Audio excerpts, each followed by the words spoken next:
They tore my clothes off in front of everyone, calling me a gold digger who didn't deserve their son. My mother-in-law laughed as I stood there, humiliated and broken. But what they didn't know? My father was watching everything, and he was about to show them who I really was. Stay until the very end, because the revenge my father delivered will leave you speechless. Trust me, you don't want to miss what happens next. Now let me take you back to where it all began. My name is Mia, and this is the story of how I learned that sometimes the people who should protect you are the ones who hurt you the most. And sometimes justice comes in ways you never expected. I was just a simple girl from a small town when I met Adrian. We were both in university studying business. He was charming, kind, and made me laugh in ways no one ever had. I fell for him hard and fast. Within a year, we were married in a small ceremony. It was perfect. Or so I thought. Adrian came from money. The Whitmore family was old wealth, the kind that came with expectations and judgment. But I didn't care about any of that. I loved Adrian for who he was, not what he had. What his family didn't know, what Adrian didn't know, was that I came from money too. Real money. The kind that makes the Whitmores look like they're playing dress-up. My father, William Sterling, is a self-made billionaire. He built an empire from nothing, and I grew up in a world of private jets and endless possibilities. But I watched how people treated my father, how they smiled to his face while calculating what they could get from him. I saw how every friendship, every relationship came with a price tag attached. So when I turned 18, I made a decision. I changed my last name, moved away, and lived modestly. I wanted to find love that was real. Love that had nothing to do with bank accounts or business deals. My father understood. He's always respected my choices, even when they worried him. But he also made me promise one thing. If I ever needed him, truly needed him, I would call. I promised. And for 2 years, I kept that promise locked away, determined to make my marriage work on my own terms. Adrian's family made that nearly impossible from day one. His mother, Clarissa, looked at me like I was something she'd scraped off her designer shoe. She never missed an opportunity to remind me that I didn't belong, that I wasn't good enough for her son. She'd make me serve tea to her friends, introduce me as the girl Adrian married, never by name. She'd critique my clothes, my hair, the way I spoke. Nothing I did was ever right. Adrian's father, Vincent, simply ignored me. I could walk into a room and he'd look right through me like I was invisible. Maybe that was worse than Clarissa's active cruelty. At least she acknowledged my existence, even if it was just to tear me down. And then there was Natalie, Adrian's younger sister. She was perhaps the worst of all because she smiled while she stabbed.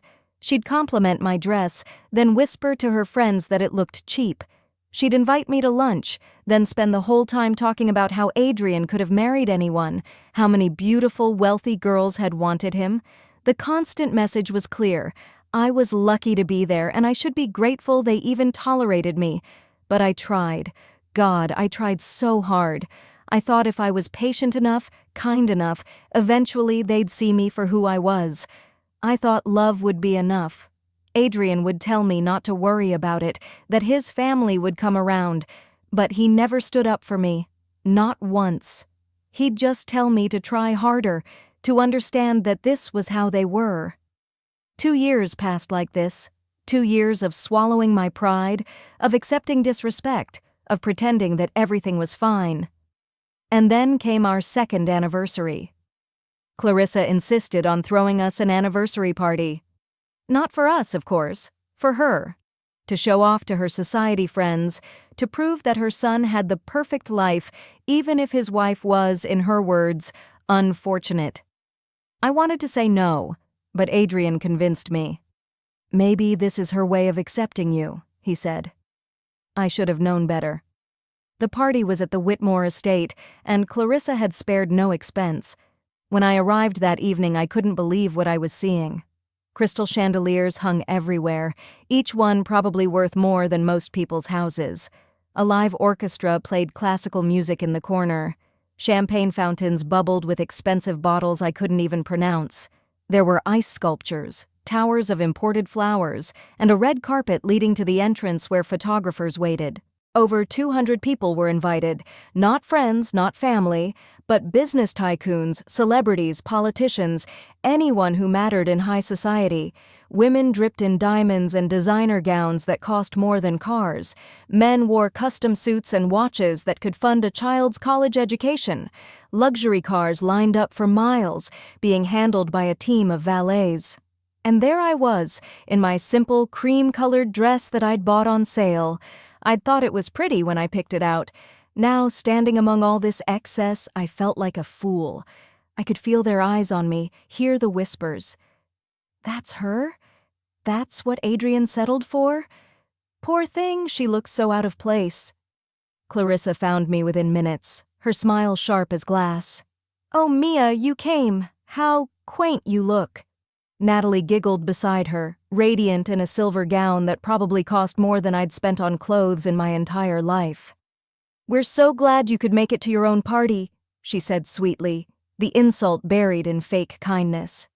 Adrian was immediately swept away by his father, talking business with important men.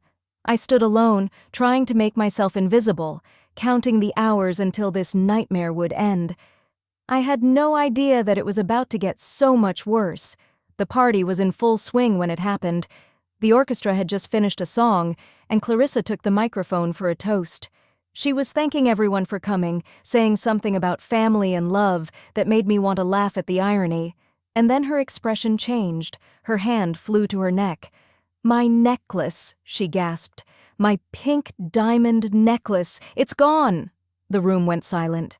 200 people stopped talking, drinking, eating. All eyes turned to Clarissa as she clutched her bare neck dramatically. "Someone has stolen my necklace," she announced, her voice rising. "The pink diamond. It's worth $2 million, and it was right here an hour ago." My stomach dropped. I knew what was coming before she even said it. I could see it in her eyes as they locked onto mine across the room. "Mia." She said my name like an accusation. "You were in my dressing room earlier. I saw you." 200 pairs of eyes turned to me. I felt like I was drowning. I was just looking for the bathroom," I stammered. "I didn't take anything. I swear." "She's lying," Natalie chimed in, appearing at her mother's side. "I saw her too." She was definitely near Mother's jewelry case. She looked suspicious. "This is ridiculous," I said, my voice shaking. "Why would I steal from you?" "I don't want your necklace." "Don't you?" Clarissa's voice was cold. "Everyone knows you married my son for money. You've been after our wealth from the beginning. This is just proof of what you really are, a common thief." The room erupted in whispers. Phones came out. People were recording. I looked desperately for Adrian, found him standing with his father. "Adrian, please, tell them I wouldn't do this." He looked at me, and for a moment I thought he'd defend me. Then he looked at his mother, at his father, at all the important people watching, and he said nothing. Vincent stepped forward. "Search her. Right now, in front of everyone. If she's innocent, she has nothing to hide." "You can't be serious," I whispered. But I could see from their faces that they were deadly serious. Clarissa and Natalie advanced on me like predators. I backed away, but there was nowhere to go. 200 people formed a circle around us, phones held high, recording every second of my humiliation. What happened next will haunt me for the rest of my life. Clarissa grabbed my arm, her perfectly manicured nails digging into my skin. "If you won't cooperate, we'll do this the hard way." "Please," I begged. "Please don't do this." I didn't take anything. Please. But they didn't care about my pleas.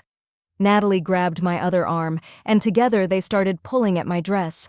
I fought back, trying to protect myself, but there were two of them, and I was already shaking so badly I could barely stand. The zipper of my dress came down. I screamed, trying to hold the fabric to my body, but Clarissa yanked it roughly. The dress fell to my feet, and I stood there in the middle of that grand ballroom in just my undergarments, under the spotlight that had been meant for celebration. 200 people watched, 200 phones recorded. The orchestra had stopped playing. There was no sound except my sobbing and the clicking of camera phones capturing my destruction. Clarissa picked up my dress and searched through it violently, tearing the pockets, shaking it out. "Nothing," she announced, "but that doesn't mean she didn't hide it somewhere else." "This is insane," I cried, wrapping my arms around myself. "I didn't take your necklace." "Get her out of here," Vincent ordered the security guards. "Remove this thief from our property." Two large men in suits approached me. I looked one more time at Adrian, silently begging him to do something, anything. He stood frozen, his face pale, but he didn't move. He didn't say a word. He just turned his back on me and walked away. That moment broke something inside me. Not the humiliation, not the false accusations, but watching the man I loved choose his family's approval over my dignity. The guards grabbed me by the arms and dragged me through the crowd. The people parted like I was diseased. Some spit insults at me. "Gold digger," "thief," "trash." I heard it all as they pulled me through that mansion, down the marble stairs, past the chandeliers and flowers and all that expensive beauty that hid such ugliness underneath. They threw me out the front gates and locked them behind me. I collapsed on the cold ground outside, shivering in my undergarments, my entire body shaking with sobs. Inside, the party continued. I could hear the music starting again, hear the laughter. They'd already moved on. My humiliation was just entertainment for them, a story they'd tell at their next gathering. A young valet, barely 20, saw me and rushed over with his jacket. He draped it over my shoulders without saying a word, his eyes kind. That small act of kindness from a stranger made me cry even harder. I sat there on the cold ground, wrapped in a stranger's jacket, and realized I had nothing left. No dignity, no husband, no home I could return to. My phone was still in my purse inside. I had nothing, except one thing, one promise I'd made to my father 2 years ago. I borrowed the valet's phone with shaking hands and dialed the number I knew by heart. It rang twice before his familiar voice answered. "Dad?" My voice broke on the word. "Dad, I need you. I need you right now. Where are you, baby girl?" My father's voice was immediately alert, concerned. I could hear him moving, could hear the urgency in his tone. Through tears, I told him everything. Where I was, what had happened, how they'd stripped me in front of everyone. I told him about the false accusations, about Adrian's silence, about being thrown out like garbage. When I finished, there was a long silence on the other end. Then my father spoke, and his voice was something I'd never heard before, cold, controlled, furious. "Don't move," he said. "I'm coming." "And Mia? They have no idea what's about to hit them." He hung up. The valet stayed with me, offering silent support. "Your father?" he asked quietly. I nodded. "He'll be here soon." 15 minutes later, the night exploded with light and sound. First came the cars. 10 black luxury SUVs and limousines rolled up to the Whitmore estate like a presidential motorcade. Then came a helicopter, its spotlight illuminating the entire property like daytime. The party inside stopped again. I could see people rushing to the windows, pointing, wondering what was happening. The center limousine door opened, and my father stepped out. William Sterling doesn't just enter a space, he commands it. At 60, he's still imposing, tall and broad-shouldered, with silver hair and eyes that can freeze you with a look. He wore a suit that probably cost more than the Whitmores spent on this entire party, and his presence was so powerful that even from outside the gates, I could feel it. Behind him came 20 security personnel, all in black suits, moving with military precision. 5 lawyers in expensive suits carried briefcases, and the city's police commissioner himself walked beside my father, looking official and serious. News helicopters started circling overhead. Someone had tipped off the media. Later I'd find out that someone was my father, who'd made sure every news station in the city knew something big was about to happen at the Whitmore estate. The gates opened.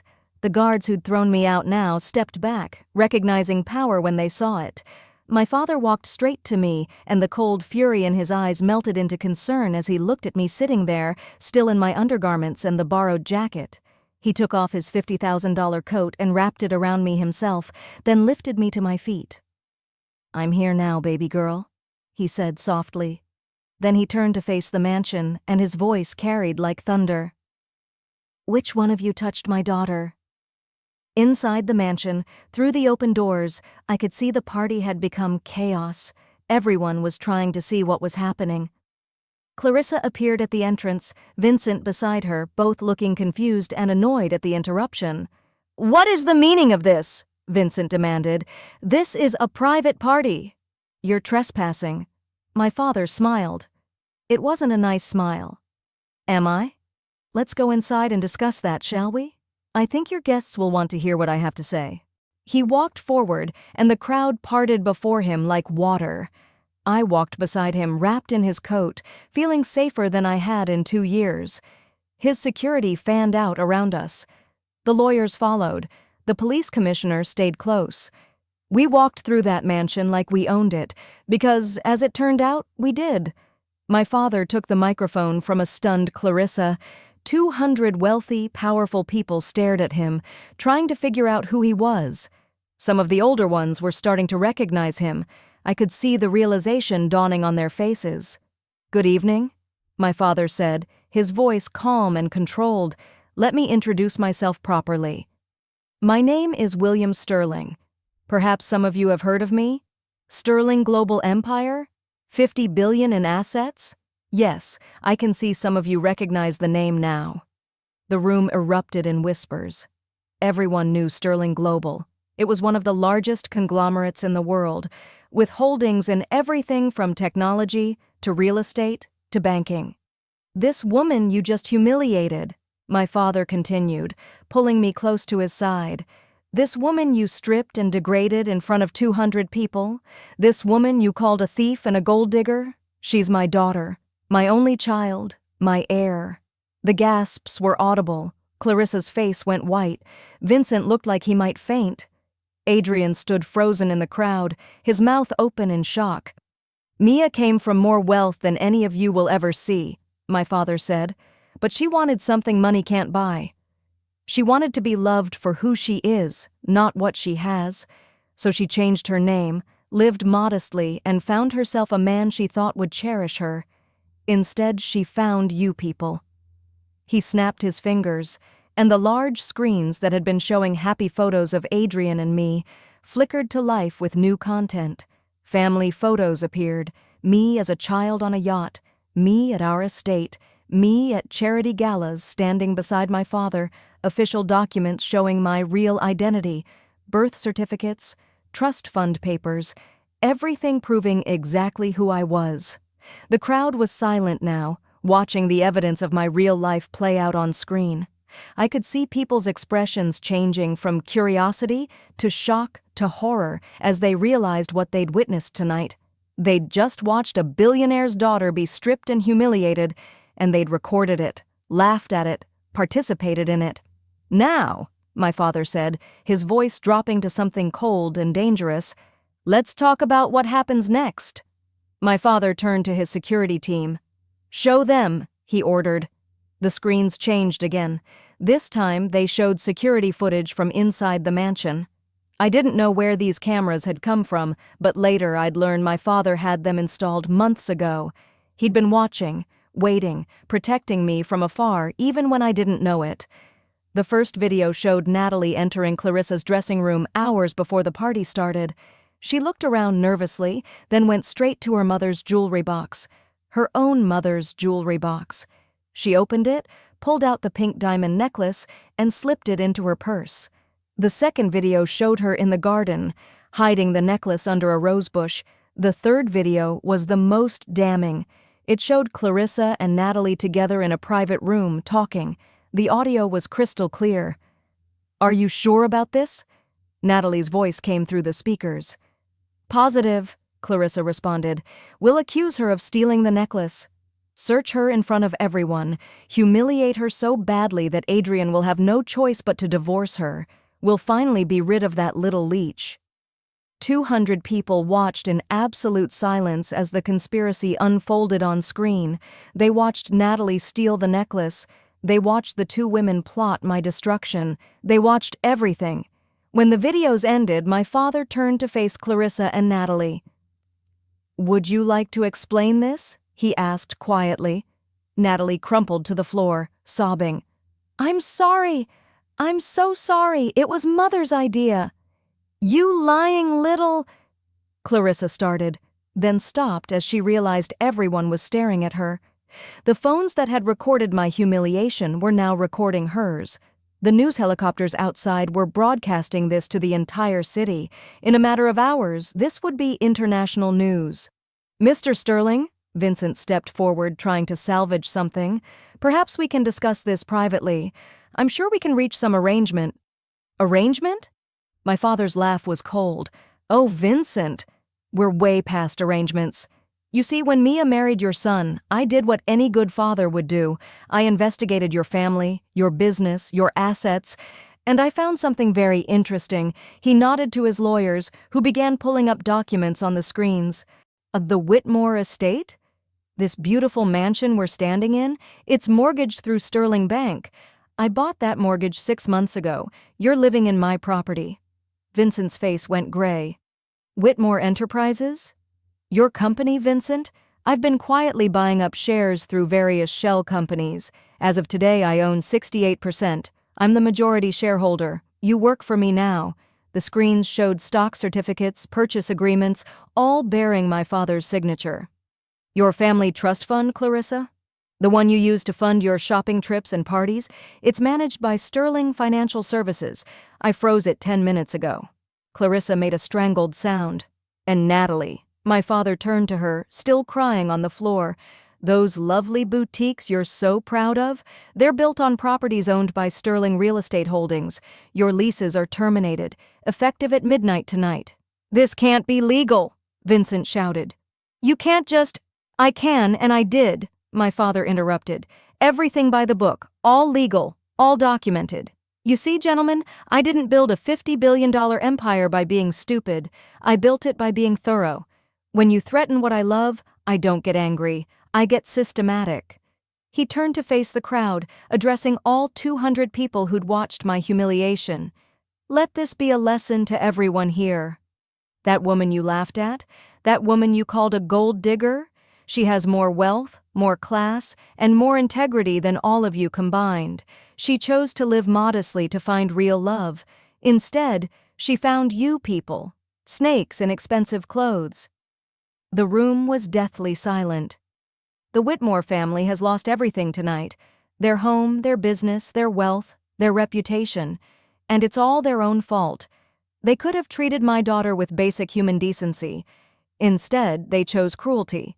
They chose humiliation. They stripped her in front of you all, and not one of you stood up to stop it. I could see shame on some faces.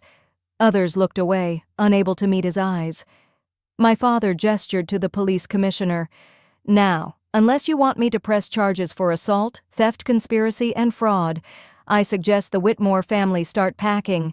You have 30 days to vacate my property. Please." Clarissa was on her knees now, her designer gown pooling around her. "Please, Mr. Sterling. We didn't know. We'll apologize. We'll make it right. Please don't do this." My father looked down at her with contempt. "Did you show mercy when you stripped my daughter? Did you listen when she begged you to stop? You made your choices, now live with the consequences." Adrian finally pushed through the crowd. His face was desperate, panicked. He rushed to me, trying to grab my hands. "Mia! Mia, please, you have to help us. Tell your father to stop. I love you. You know I love you." I looked at him. This man I'd loved for 2 years. This man I'd married, built a life with, defended endlessly to myself even when he never defended me. "Do you, Adrian?" I asked quietly. "Do you love me?" "Yes, of course I do. Please, you have to believe me." "Then why didn't you stop them?" My voice was steady now, clear. "Why didn't you say one word when they accused me?" "When they stripped me? When they threw me out? You stood there, silent. You turned your back and walked away." "I was in shock. I didn't know what to do.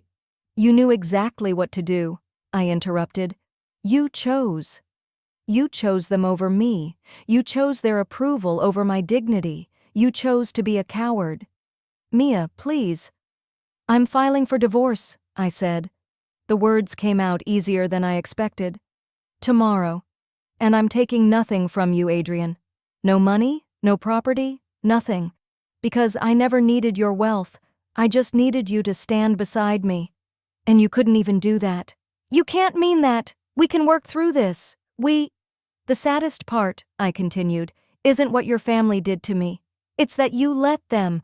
Every insult, every humiliation, every cruel word over the past 2 years, and you just told me to try harder, to be patient, to understand. You never once told them to stop. You never once protected me. That's not love, Adrian. That's convenience. He was crying now, genuine tears streaming down his face. I'm sorry. I'm so sorry. I'll do better. I'll change. Just please don't leave me. I stepped back, closer to my father. I already left you. The moment you turned your back on me tonight, you lost me forever. My father's lawyers stepped forward, papers in hand. Divorce papers, Mrs. Whitmore. Or should I say Miss Sterling? They're ready for your signature. I took the pen and signed without hesitation. 2 years of marriage. Ended with a signature. Adrian collapsed to his knees, but I felt nothing but relief. 6 months passed. The Whitmores lost everything, exactly as my father promised. Their estate was seized and auctioned. Vincent's company went bankrupt within 3 months. Clarissa, who'd never worked a day in her life, now worked as a sales associate at a department store. Natalie's boutiques were closed, and she worked retail at a mall. Adrian lost his luxury car dealership and worked a regular sales job. Their high society friends abandoned them immediately. That's the thing about people like that. They're only your friends when you have something they want. As for me, I went back to being who I really was. Mia Sterling, Vice President of Sterling Global Empire. I worked alongside my father, learned the business from the inside, and discovered I was actually good at it. I started a foundation for women escaping toxic relationships, helping them find the strength to leave and the resources to rebuild. I bought my own penthouse with money I earned myself. I traveled, made real friends, and slowly healed from the trauma of that night. One evening, 6 months after everything happened, I was hosting a charity gala for my foundation. It was a beautiful event, full of people who genuinely cared about helping others. As I was greeting guests, I noticed one of the coat check attendants looked familiar. It was Clarissa. Our eyes met across the room. She looked so different. Older, tired, humbled. Gone was the arrogance, the cruelty, the superiority. She looked like what she was, a woman who'd lost everything because of her own choices. She approached me slowly, hesitantly. "Mia," she said softly, I wanted to say I'm sorry. For everything. I know it means nothing now, but I truly am sorry." I looked at her for a long moment. 6 months ago, I would have felt satisfaction at seeing her like this. Now, I just felt tired. "I forgive you, Clarissa," I said. The words surprised even me, but I meant them. Not for you. For me. So I can let go and move forward. She started crying. "Thank you. Thank you so much." "But forgiveness doesn't mean forgetting," I continued. "What you did to me, what your family did, taught me something important. Family isn't always blood. It's who stands beside you when everything falls apart. My father showed me what real love looks like. Protection, loyalty, strength. Your son couldn't give me any of those things." She nodded, wiping her tears. "I understand. I hope you find happiness, Mia. Real happiness. You deserve it." I watched her walk away, back to her coat check station, and felt something lift from my shoulders. I'd carried that anger, that hurt for so long. Letting it go felt like breathing for the first time in months. My father found me a few minutes later. "You okay, baby girl?" "Yeah, Dad." I smiled up at him. "I really am." "Proud of you," he said, putting his arm around my shoulders, "for being the bigger person, for moving forward, for being strong." "I learned from the best," I replied. That night, as I looked around at all the people my foundation was helping, all the women finding their strength and reclaiming their lives, I realized something. The Whitmores thought they were punishing me by treating me like I was nothing. Instead, They freed me. They showed me exactly what I didn't want, helped me find my backbone, and pushed me toward the life I was always meant to have. Sometimes the worst things that happen to us are actually blessings in disguise. Sometimes we need to be broken down completely to rebuild ourselves stronger. I walked into that anniversary party 2 years ago as a woman trying to earn approval from people who would never give it. I walked out as someone who didn't need anyone's approval anymore. And that was the real revenge. Not my father's systematic destruction of their empire, though that was satisfying. The real revenge was me, thriving without them, happy without their validation, successful on my own terms. They thought they were stripping me of my dignity that night. Instead, they stripped away the last illusion I had about who they were. They did me a favor. I am Mia Sterling. I am my father's daughter. I am enough. I always was enough. And I will never let anyone make me feel less than that again. Sometimes people treat you badly because they think you're powerless. They never imagined that I didn't need to prove my worth. I always had it. My father taught me that real power isn't about money or revenge. It's about knowing your value and never letting anyone make you feel less than you are. That night, I walked into that party as a woman they thought they could break. I walked out as myself, stronger, wiser, and finally free. If this story moved you, hit that like button and subscribe to hear more true stories of justice and redemption. Share this with someone who needs to remember their worth today. Comment below and tell me, have you ever been underestimated by someone who later regretted it? I read every single comment. Remember, you are enough exactly as you are. Never let anyone convince you otherwise. Until next time, this is Mia, reminding you to never let anyone dim your light.